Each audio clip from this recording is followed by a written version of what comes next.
7절에서 10절까지 보겠습니다. 다니엘서 9장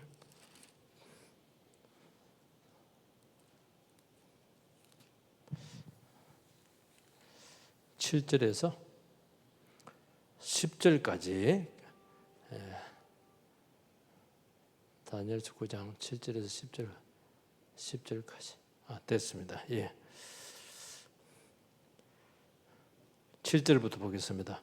주여 공의는 주께로 들어가고 수치는 우리 얼굴로 돌아옴이 오늘과 같아서 유다 사람들과 예루살렘 거민들과 이스라엘이 가까운 곳에 있는 자들이나 먼 곳에 있는 자들이 다 주께서 쫓아내신 각국에서 수치를 당하여 싸우니 이는 그들이 주께 죄를 범하였음이니이다.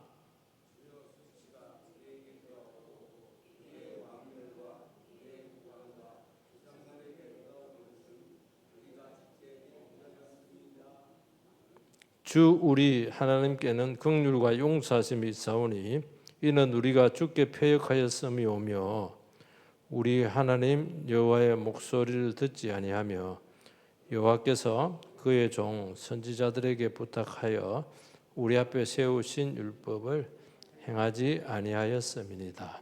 아멘. 오늘 말씀은 공의는 주님께 수욕은 우리에게 있다. 이제 이런 좀 직접적인 제목을 조금 정했습니다. 자, 집행유예가 뭐죠? 집행유예.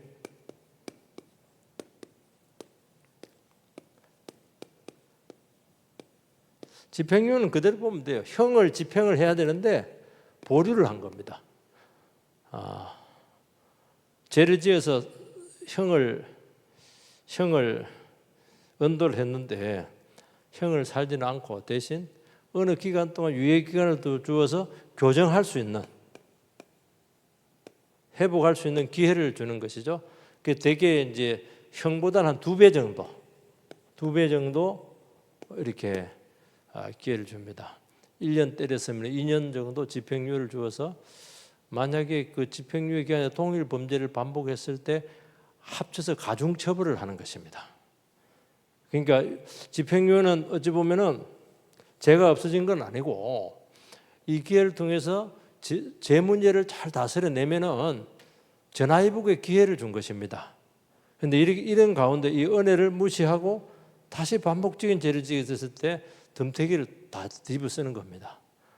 굉장히 요게 뭐냐니까. 그래서 이 얘기를 하는 이유가 뭐냐니까 하나님께서 이스라엘 백성들에게 집행유예를 주었습니다. 집행유예가 뭡니까?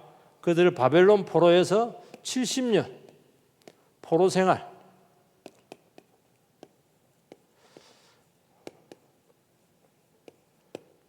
70년 포로 생활이 집행유예입니다. 집행유예를 했다는 말이 무슨 말이냐니까 이스라엘 백성들을 그대로 놔뒀으면 그냥 멸망하는 거예요. 지구상에서 나라가 없어지는 것입니다. 하나님께서 미리 멸망을 시켜가지고 그나마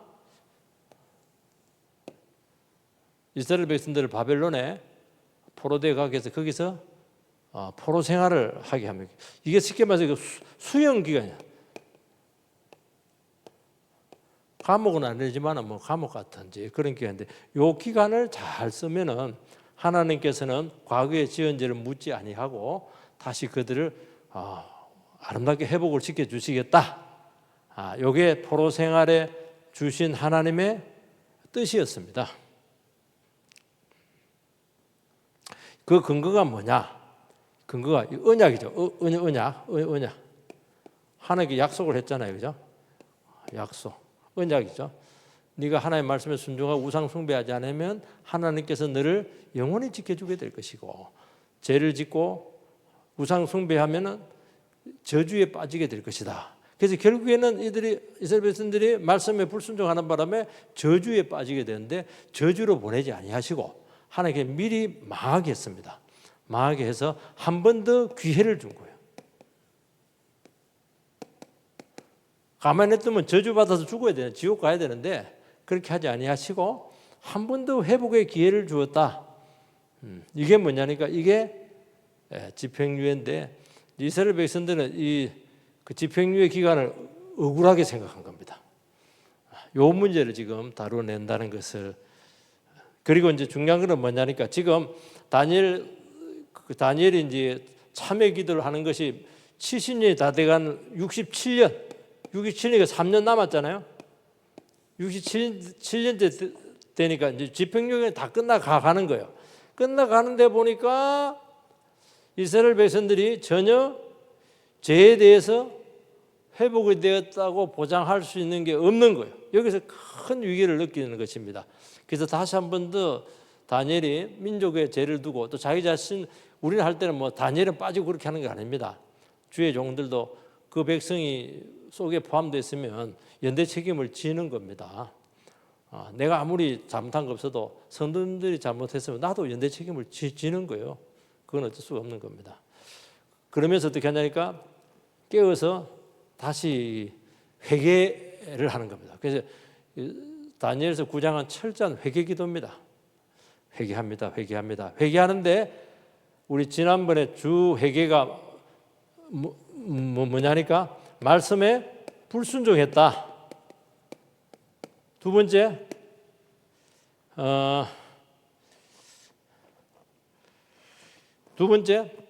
하나님의 음성, 선지자들의 음성을 거부했다. 비슷한데 좀 다르다 했죠. 이제 요걸 이야기하는 것입니다. 오늘은 뭘 얘기하냐니까 오늘은 이제 뭘 얘기하냐니까 하나님께 주신 집행유예 기간을 준비를 시켜야 되는데 아직 이스라엘 백성들은 왜 포로 생활을 하는지 그 이유를 모르는 겁니다. 그래서 아직 이스라엘 백성들의 죄 문제가 해결이 안 됐다고 본 거예요. 죄가 해결이 안 된 겁니다. 그 증거가 뭐냐? 해결이 안 됐어요. 그 증거가 뭡니까? 이스라엘 백성들이 포로 생활을 하는 것을 억울하게 생각해요. 억울하게. 그래서 원망을 합니다. 원망. 이거는 뭡니까? 이거는 해결이 안 된 겁니다. 해결이 안 된 겁니다. 해결되려면 어떻게 해야 돼요? 어떻게 해야 됩니까? 하나님께서 포로 하게 한 것은 하나님은 지극히 정당합니다. 문제는 우리가 수욕을 당하는 것은 당연한 것입니다. 더 창피를 당하고 더 모욕을 당하고 더 비참해진 시기까지 빠져야 되는데도 불구하고 하나님께서는 그 가운데서 은혜를 주셨습니다. 감사합니다. 이거는 원망인데 이거는 감사가 나오는 거죠. 요게 제 문제가 해결된 아주 중요한 바로메터입니다. 그래서 여러분들에게 제가 늘 하는 말씀이 뭐냐니까 어렵고 힘들 때 이때 잘해야 된다는 거예요. 어렵고 힘들 때 분합니다. 억울합니다. 남 탓이나 했었고 그리고 당신 때문에 내가 망했어. 그때 당신하고 프로포즈 할 때 받아들이지 말았어야 되는데 이러면 이제 그 집안 볼장 나는 겁니다. 그렇게 하면 안 되고 어떻게 해야 됩니까? 하나님, 내가 이렇게 참 힘들고 어렵게 된 이것은 너무나 당연한 것입니다. 하나님 나를 많이 봐주셨네요. 하나님. 그리고 하나님께서 나를 이렇게 대하신 것은 정당한 것입니다. 하나님께 책임 있는 게 아닙니다. 하나님 다 하시고 그래서 나를 고치려고 이렇게 어려운 가운데 있게 했군요. 그러면 집행유예가 끝나버렸어요. 집행유예 끝났어요. 틀림없습니다. 그래서 어렵게 힘들 때 참 저는 신방 갈 때마다 좀 걱정이 많이 돼요. 이분이 무슨 말을 할까? 고민되거든요. 근데 막 분해하고 억울해하고 왜 나만 고생해야 돼? 이러면 막 정말 사실은 또 뭐 해줄 말도 없어요. 그렇게 생각하는데 또 보니까 그거 맞고 뭐 생고생하고 있으니까 돈 있으면 돈을 쥐주고 싶은데 하나님 참 신기해. 목사한테 왜 돈을 안 주는지 모르겠어요. 어느 목사님이 그러더라고. 자기는 병원 신방을 많이 하는데 병자들 신방 많이 하는데 왜 하나님 나에게 침술이라도 하나 가르쳐주지, 어술이라도 하나 가르쳐주지. 손대는 것만 그냥 망가지니까 안 되는 거예요. 그게 참 감사한 겁니다. 감사한 겁니다. 그러니까 기도해 주죠. 뭐. 기도. 무슨 기도합니까? 아이고 저 사람 정신을 못 차렸네요. 하나님. 저 마음을 바꿔야 되는데 저 마음이 빨리 감사로 바뀌어야 되는데 언제까지 원망 불평한다고 문제 해결될 것도 아닌데 기간만 길어지게 될 텐데 하나님 어쩌면 좋아요, 어쩌면 좋아요. 정말 그 기도가 나와요. 근데 다 갔는데 보니까 막 감사하고 참 그동안 힘들었지만 처음에는 참 이해가 안 됐는데 다 지나가 보니까 다 이해가 잘 된다고. 다 이렇게 고생하는 것은 다 내 죄가 많아서 그렇다고, 내 탓이라고 그렇게 하면서 다른 사람 일절 원망 안 합니다. 그런데도 불구하고 하나님께서 나를 이렇게 지켜주었다고. 그 병 안 걸리고 그래도 완전히 거들나지 않고 그래도 이게 먹고 살지 않았냐고. 참 원래 끝나야 되는데 하나님께서 지켜주었다고 참 감사하고, 나는 이 상태로 더 원하는 게 없다고, 이 상태로 가도 좋다고. 요런 말이 감사가 막 넘쳐야 되거든요. 그러면 그 사람은 끝났어요. 집행유예 기간 끝. 진정한 자유자로 세워지게 되는 것인데, 이 문제를 지금 다니엘이가 지금 이 문제를 지금 가지고 지금 고민을 하고 있는 거예요. 고민하고 있습니다. 7절 8절 같이 읽어요. 7절 8절 시작. 주여, 공의는 주께로 돌아가고 수치는 우리 얼굴로 돌아오니 오늘과 같아서 유다 사람과 예루살렘 거민들과 이스라엘이 가까운 곳에 있는 자들이나 먼 곳에 있는 자들이 다 주께서 쫓아내신 각국에서 수치를 당하여 싸우니 이는 그들이 주께 죄를 범하였음이니이다. 주여, 수치가 우리에게 돌아오고 우리의 왕들과 우리의 고관과 조상들에게 돌아온 것은 우리가 주께 범죄하였습니다. 딱 근데 나오잖아요. 그 다니엘의 기도가 달라요. 뭡니까? 수치가 우리에게 돌아왔다. 그 이유는 우리가 조상 대대로부터 죄를 많이 지었다. 그 얘기하는 것입니다. 그리고 주의 공의는 주님께로 다 돌아갑니다. 공의, 참 공의. 공의라는 말이 무슨 말입니까? 공의.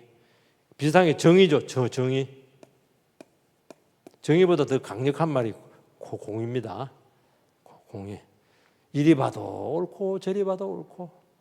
여러분들이 옳다는 게, 우리는 그 신앙생활 하면서요, 자, 옳다는 걸 자기 기준에서 생각하거든요. 내 기준에서 옳은 게 옳다. 내 기준입니다. 이게 옳다 하는 건데 아닙니다. 그래서 이 자기 기준에서 자꾸 옳다 하는 것을 이 사람은 뭐예요? 그걸 자기어라고. 자기어. 내가 옳다는 거예요. 자기어. 자기어는 하나님께 전혀 통하지 않습니다. 네가 옳은 것이지 내가 옳은 것이냐. 그걸 잘 봐야 됩니다. 자기가 옳다는 거예요. 옳다는 거. 어쨌다는 거예요. 자기가 옳다는 거 뭐 어떻게 뭐 틀리다 할 수도 없고 옳다는 거예요. 내가 옳은 게 옳은 게 아니에요, 여러분들이. 이걸 꼭 배우셔야 됩니다. 누가 옳아야 돼요? 하나님이 옳은 게 옳은 거예요. 하나님의 옳음이 나의 옳음이 되게 하여 주시옵소서. 그렇게 돼야 되는 거예요. 그러면 항상 어때요? 나는 언제라도 틀릴 수 있다. 언제라도 틀릴 수 있다. 이 생각이 얼마나 중요한지 모릅니다. 여기에서 결정이 나는 거예요, 여러분들. 겸손히 결정이 나는 언제라도 틀릴 수 있다. 그 말은 뭐냐니까? 나는 얼마든지 바꿀 수 있다는 거예요. 하나님이 기뻐하시면 얼마든지 바꿀 수 있다는 거예요. 얼마나 자유로워요? 얼마나 하나님이 옳은 것이 옳은 것이면 내 기준을 보니까 막 딱 맞아요. 이게 옳은 거예요. 아닙니다. 그래서 그 되게 내 기준 요거를 뭐라고 하냐니까 율법이에요. 율법 규정에 딱 보니까 거짓말 하지 마라. 거짓말 안 했잖아 내가. 가늠하지 마라. 가늠하지 않았잖아. 옳죠. 천부당 만부당 옳죠. 근데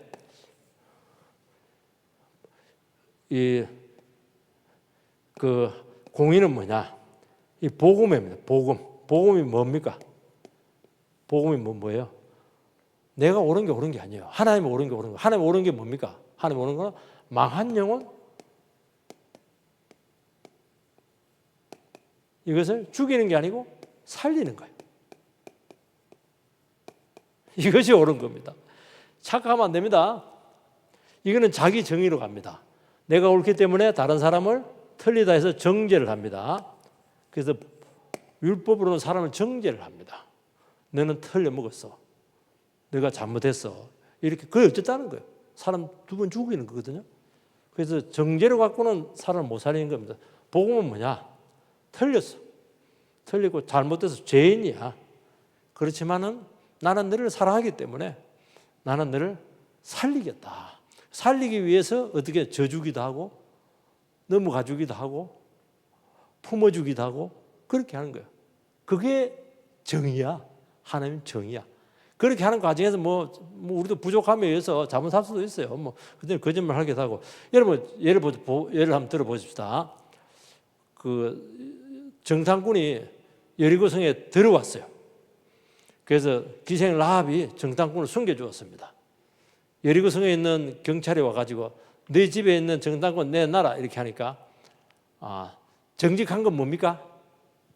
정직한 거는 내놔야지.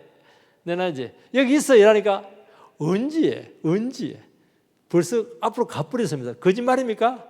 거짓말이지. 요거 가지고 논쟁을 많이 합니다. 예수 믿는 사람이 거짓말하면 되냐? 거짓말하면 됩니까? 안 됩니까? 거짓말하면 안 되지. 그거 거짓말했다면 큰일 납니다. 쫓겨나요. 내가 하면 안 됩니다. 거짓말 했어요. 어떻게 해야 돼요? 그러면 참말 해가지고 정탐꾼을 죽이는 게 옳은 겁니까? 아니면은 우리 같으면 대답을 안 했을 것 같아. 저가 모르겠는데 머리가 띵하네 이러면서 막 어디 갔을 텐데 그렇게 하지 않고 그 라합은 그 히브리서에 뭐라고 하니까 편안하게 보냈다는 거예요. 그러니까 우리 같으면 막 거짓말을 막 떨고 이렇게 하면서 이러면 의심할 거 아니야. 근데 너무 거짓말을 잘한 거야. 언제 이러면서 오긴 왔었는데 벌써 강을 건너갔어요. 이렇게 하는 겁니다. 그러니까 정탐꾼들이 정탐을 안 해.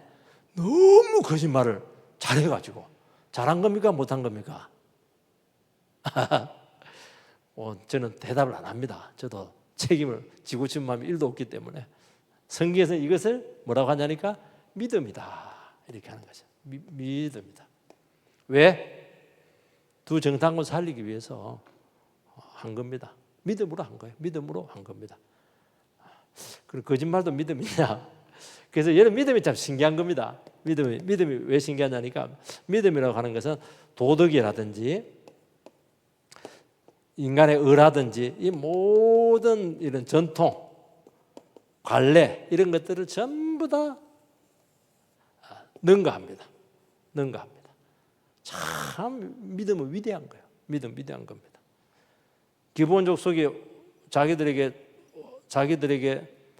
타겟트가 됐다는 걸 알았죠. 왜냐하면 여리고성이 망한 다음에 자기들이니까. 그래서 어떻게 했냐니까 거짓말하는데 멀리서 온 사진전 해가지고 우리는 가나안 족속이 아니다. 그래서 체결을 합니다. 그런데 그 다음날 보니까 이것들이 사기를 쳐서 조약을 맺었어. 그래서 여호수아가 어떻게 합니까? 이거는 사기 조약이다, 파기다 이렇게 합니까? 안 합니다. 그래서 어떻게 하냐니까 그 기브온 족속이 가나안 족속 배신 때렸잖아요. 가나안 족속이 화가 나가지고 어디 배신해 이래가지고 막 그 있는 막 5개 나라가 합쳐가지고 기브온을 돌에 쳐버렸어요. 그럼 어떻게 해야 됩니까? 이스라엘 기브온 상호 방위 조약에 의해서 자동 개입이 되는 거예요. 자동 개입. 그래서 여호수아가 자동 개입이 돼가지고 그 5나라를 일망타진을 합니다. 일망타진. 왜 조약을 파기하지 않죠? 이 사기 쳐가지고 조약을 했는데 그래서 이스라엘 백성들이 원망을 합니다. 괜히 말이지 왜 쏘갔냐? 기도해보지 그렇게 얘기하는 겁니다. 쏘가샀든 어떻게 하든지 조약이 체결되어서 그런데 왜 파기가 안 됐죠? 그들이 나오는 것이 믿음이었거든요. 어떤 믿음? 우리는 이대로 있으면 망한다.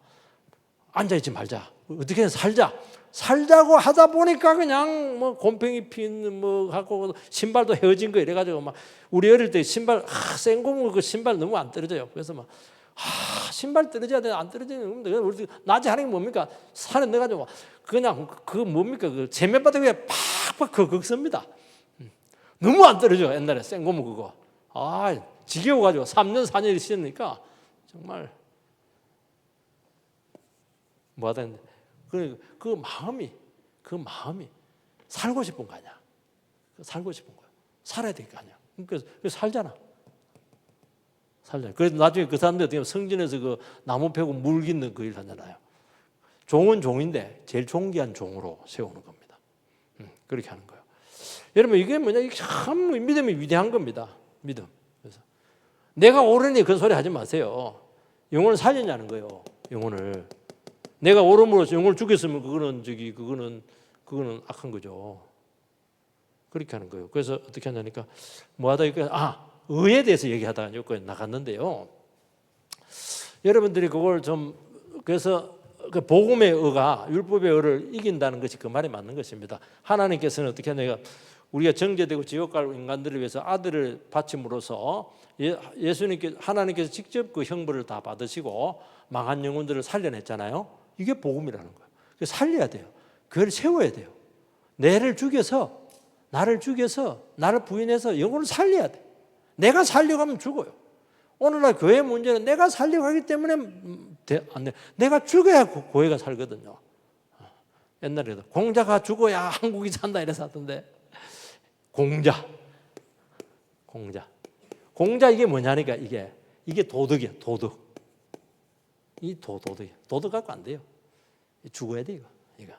도덕 갖고 다른 사람 판단해서 자꾸 말이지. 아이고 저것들 인간 다 했다 들으면서 저거 예의도 없는 것들 그렇게 나가면 안 돼요. 예의를 지켜야 되겠지만은 그것이 인간을 판단하는 기준이 돼서는 안 되는 거예요. 안 되는 거예요. 도덕 못 지킬 수 있죠. 자기도 못 지키면서 자기도 다 지킵니까? 정직하지 못하잖아요. 그 얘기하는 것입니다. 그래서 여러분들께서 그 얘기하는 것입니다. 우리가 참 공공할 때 문제거든요. 우리도 마찬가지. 지금도 힘들 때 생각을 잘 하셔야 됩니다. 무슨 생각? 생각을 잘해야 돼요. 책임이 누구에게냐? 책임의 문제, 책임. 이런 공공한 힘든 처지에 대한 책임이 누구에게 있느냐? 이 문제라는 거예요. 누구에게 있어요? 첫 번째, 타인에게 있다. 두 번째, 환경에 있다. 아이고, 내 환경이 안 좋아가지고 내가 그냥 금수저 집안에 태어나면 되는데 그냥 흙수저에 태어나는 바람에 그렇다는 거예요. 세 번째, 아이고 하나님께 있다 그냥. 괜히 하나님 잘못 믿는 바람에 나 망해버렸다 그냥. 네 번째, 나한테 있다. 답이 뭐예요? 자, 1번이신 분 손 들어보시기 바랍니다. 수준이 좀 초등학교 내려갔는데 요건 아니죠. 요건 아닙니다. 책임이 나에게 있다. 이걸 얘기하는 거예요. 간단한 겁니다, 여러분들. 그런데 문제는 뭐냐니까 우리는 전부 다 요걸로 책임을 다 돌리는 거예요. 하나님 잘못 믿어가지고 괜히 교회 나가는 바람에 아이고 우리 환경이 이렇게 힘들단 말이지. 아이고 내가 그냥 저 사람 잘못 만나는 바람에 이런 식으로 나가거든요. 탓을 돌리는 겁니다. 특히 그 지도자에 대한 책임자에 대한 지도자 이 사람에게도 탓을 돌릴 수가 있어요. 왜냐하니까 책임자는 그 무리를 책임지도록 세우신 사람들이기 때문에 그렇다는 거예요. 그렇더라도 이 사람들을 책임 물으면 안 돼요. 이 사람들은 그러면 이 사람들의 잘못 없냐? 잘못 있지. 이 사람들의 책임은 누가 져? 하나님께서 책임을 묻는 것입니다. 내가 책임을 물으면 안 돼요. 너는 잘못 없냐? 하나님 그런 나면 어떻게 하려고 그러죠? 이에 대한 책임은 하나님께서 지는 것입니다. 내가 이 사람에게 탓을 돌리고 책임을 돌리면 안 되는 거예요. 여러분 안 되는 겁니다. 저는 이거가 너무 많이 싸웠습니다. 제가 부교육자를 23년 했잖아요. 23년. 나는 왜 목회가 안 풀릴까? 고민 많이 했습니다. 그래서 그 담임 목사님 원망 많이 했어요. 나중에 원망해도 아무 소용없어요. 그러면 그럴수록 더 힘들어지더라고요. 원망 안 했습니다. 나를 인정했어요. 인정했어요. 그렇게 하니까 좀 편해지더라고요. 여러분 이게 우리는 뭔가 기대를 하거든요. 그래서 의외로 참 사람에 대한 탓을 너무 많이 하고 엉어리가 많고 그리고 신세한탄을 너무 많이 해요. 부모 욕하고 말이지. 여러분 부모님을 왜 비난해? 부모님이 뭐 잘못했어요? 낳아주었지, 길러주었지. 그 힘들고 어려운 가운데서 최선을 다해주고 사랑해 주었지. 그렇잖아요. 좀 거칠어서 그렇지.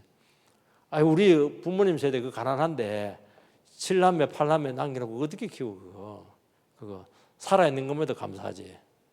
우리는 사는 게 아니었어요. 그냥 생존입니다.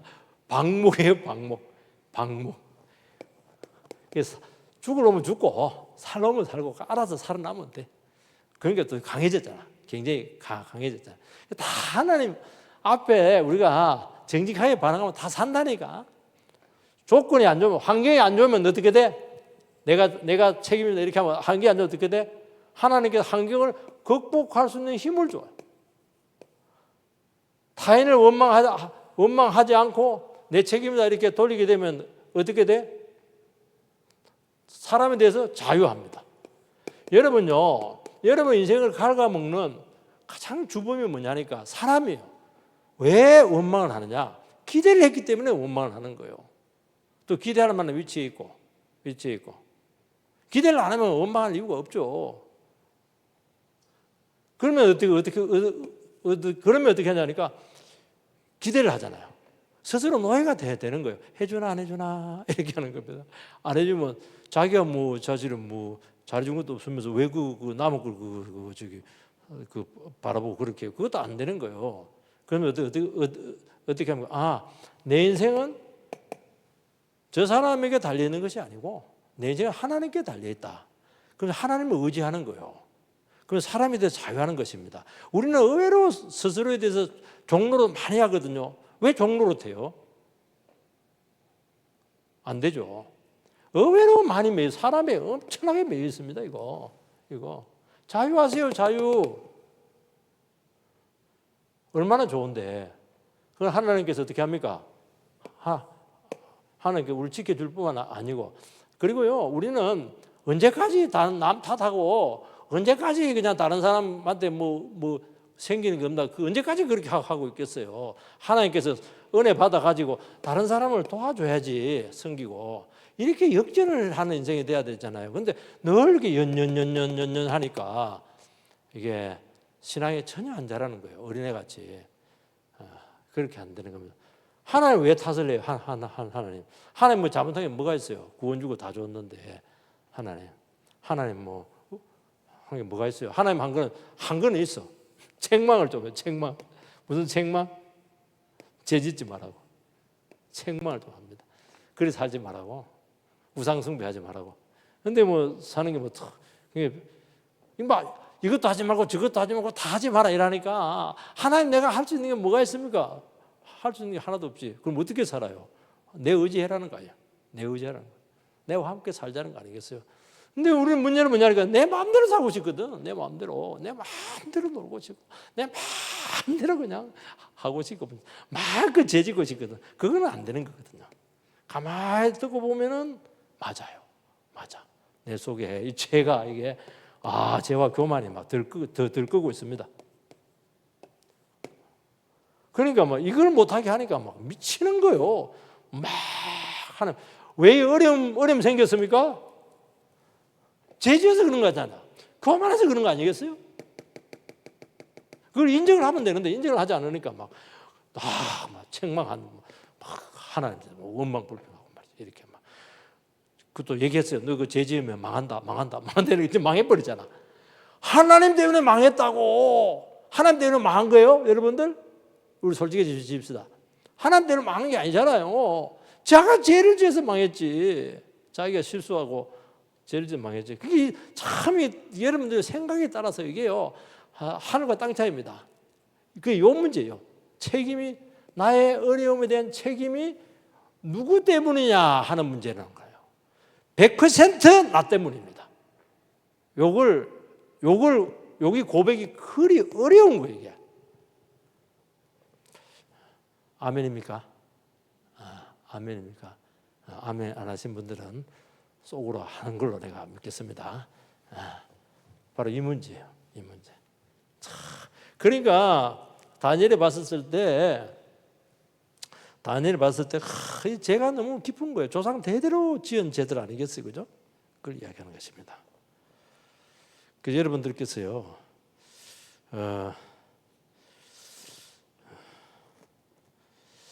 그러면 우리에게 있는 그 어려움들, 아까 이제 공공하다.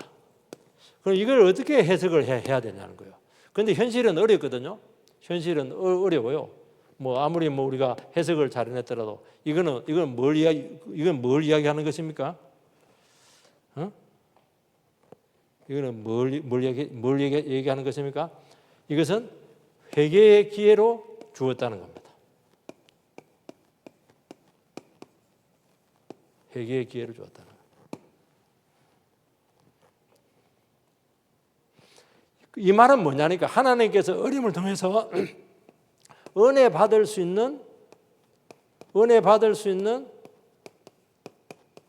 기회를 주었다는 거예요.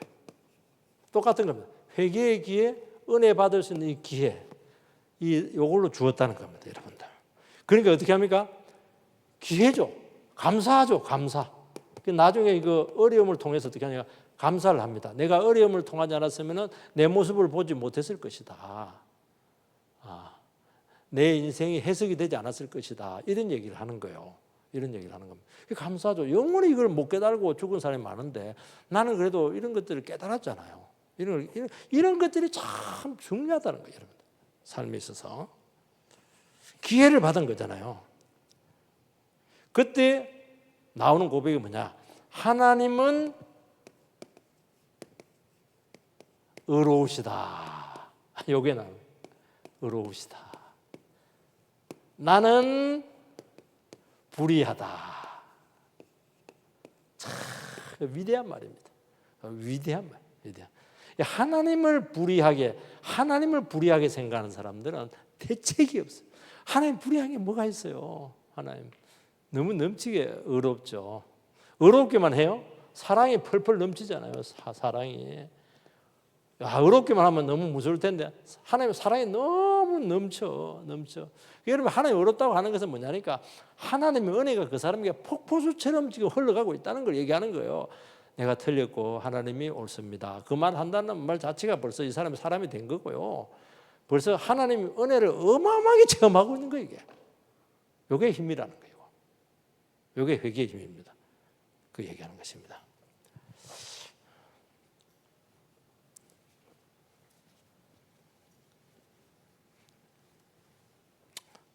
우리의 문제는 뭡니까? 잘 토라집니다. 토랑국이 아니고 잘 삐끼. 잘 삐끼. 왜 토라져요?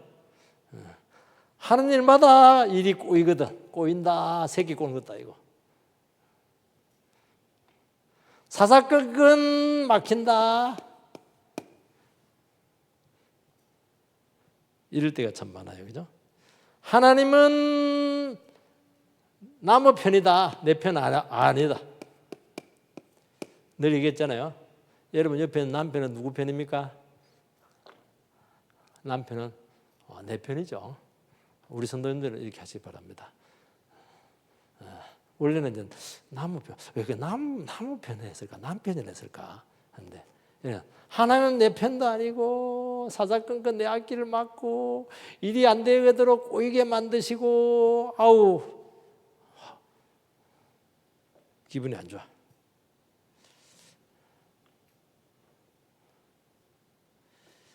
그걸 이야기하는 것입니다. 그걸 이야기하는 거예요. 그래서 이것 때문에 고생을 많이 합니다. 고생을 많이 해요. 고생을 많이 합니다.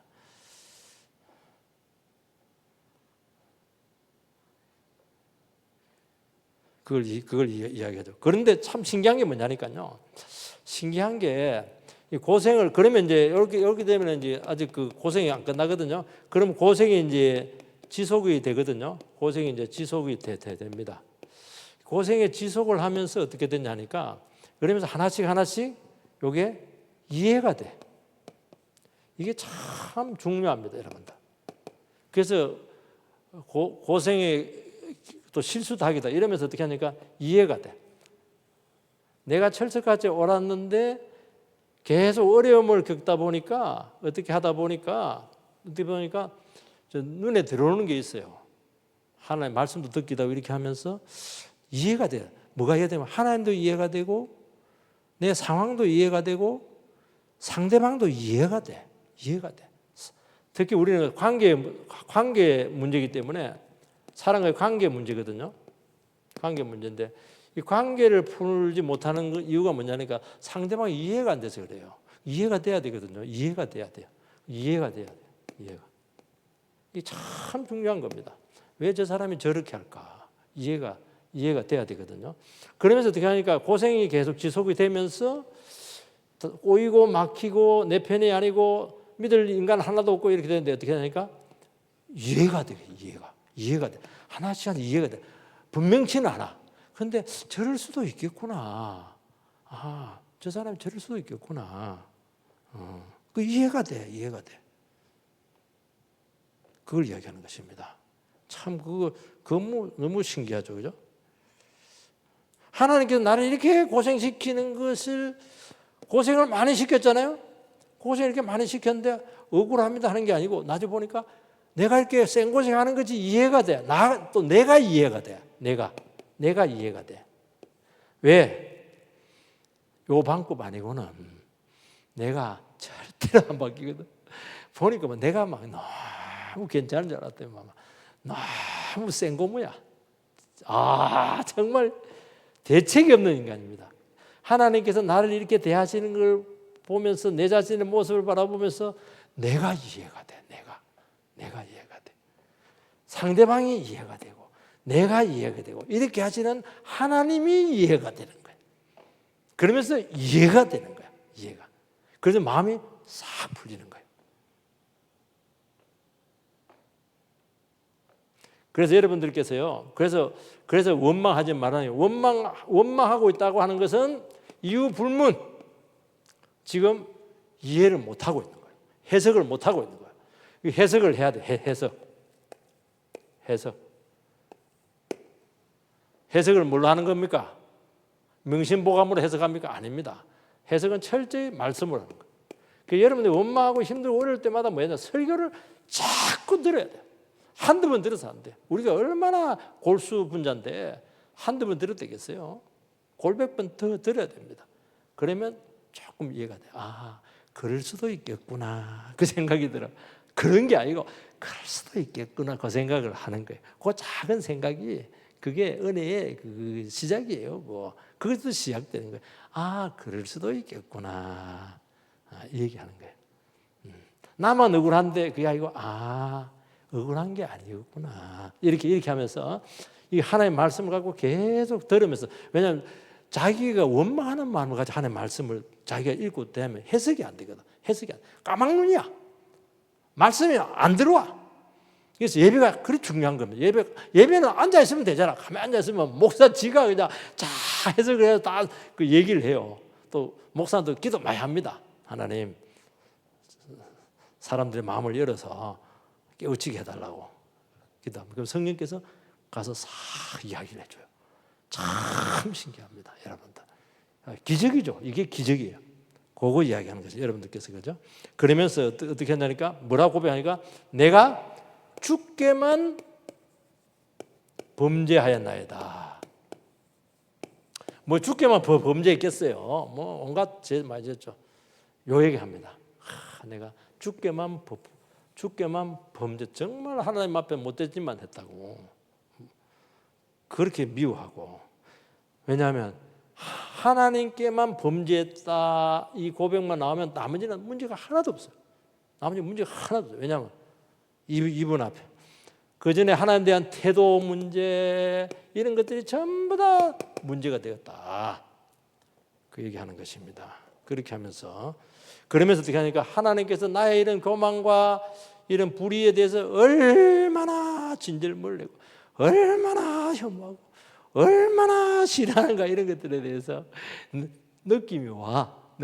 그전에는 내가 잘한 것밖에 없으니까 느낌이 안 오는 느낌합니다. 내가 사소하게 한 잘못 이런 것도 중요하거든요. 자기가 잘못한 거는 그게 중요치가 않아.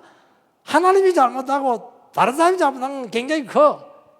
그래서 이게 안 되는 거예요. 근데 나중에 보면 내 하는 게 작은 실수들, 작은 말들, 이 작은 이런 것들, 죄들이 이게 얼마나 하나님 마음을 아프게 했고 하나님 마음이 있으면 사람 마음을 얼마나 아프게 했겠어요. 그런 것들이 느껴져야 된다는 거야. 그런 것들이 안 느껴지니까 문제가 된다는 거예요. 쉽게 말해서 이게 안 되는 거예요. 이거.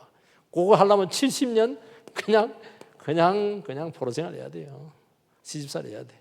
그거 이야기하는 것입니다. 여러분들께서 잘 좀 기억하시고요. 그렇게 하시기 바랍니다. 많이 있는데 시간이 또 너무 많이 됐네. 요 정도 해서 끝내시고요. 그래서 여러분들 어린아이 같은 신앙 가지지 말고 어려움 있으면 어려움만 해결해 주시기 바랍니다. 그 어린애가 하는 겁니다. 그렇게 자기 성찰을 하셔야 돼요. 말씀 앞에서. 그렇게 해서 오랫동안 침체하지 마시고 그리고 하나만 얘기해 끝냅니다. 우리 그 개인들도 좀 문제가 있는 게 뭐냐니까요. 오랫동안 침체를 하시는 분들이 계세요. 기쁨도 없고 말씀의 은혜도 안 된다고 그러고 이렇게 하시는 분들이 있거든요. 언제까지 살아야 됩니까? 이렇게 하면서 하나님 은혜가 필요합니다. 말씀이 안 들립니다. 이렇게 하거든요. 이런 분들의 그 공통점이 하나가 있습니다. 그 공통점. 물론 그럴 수도 있겠지만 공통점이 뭐냐? 자기 죄에 대한 명확한 인식이 없어요. 한 개도 괜찮거든요. 자기 죄에 대한 명확한 그 인식이 있어요. 죄에 대한 인식. 자기도 뭐가 뭔지는 몰라. 그런데 안 돼. 은혜가 없어. 은혜가 없어. 그러면서 기분은 안 좋고 이게 오래로 가면 병듭니다. 이거 병드는 거. 그래서 이걸 얘기해야 돼. 명확한 인식은 이 부분이 잘못입니다. 나는 이것 때문에 망하는 겁니다. 이거 고치기 전까지는 복이 올 수가 없습니다. 이게 나와야 돼. 이게 없어. 신앙생활 합니까? 하죠. 잘하죠. 근데 은혜 갖고 기쁨이 없어. 그리고 장기 침체로 들어갑니다. 침체 이러면서 가는 겁니다. 물어보면은 특별히 잘못하고 좀 물어보면 없어 뭐가. 이게 제일 위험하다는 거예요. 이거 아예 그냥 소리 지르고 막 그냥 깽판지기에 드나할지도 몰라요. 이게 정말 위험한 거예요. 이거 원인 분석이 왜 원인이 없어요? 기쁨이 없는 건 반드시 뭐가 원인이 있죠. 이거 정체가 있으면 진단을 해가지고 병명을 찾아내야죠. 이게 안 돼. 이거 하는 거예요. 그래서 여러분들께서 잘 기억하셔서 그런 것들을 기도를 해서 반드시 여러분들 일어서게 되기를 주의 이름으로 축복합니다. 자, 기도하십시다. 거룩하신 하나님 은혜를 감사를 드립니다. 오늘 참 우리가 참 중요한 부분을 또 다루었습니다. 좀 하나님께서 주시는 잔소리다 생각해서 우리가 이 말씀을 잘 새겨서 우리 일어나는 모든 문제들에 대해서 어떻게 문제를 풀어나가야 될 것인가 지혜를 주시옵소서. 예수님 이름으로 기도하옵나이다. 아멘.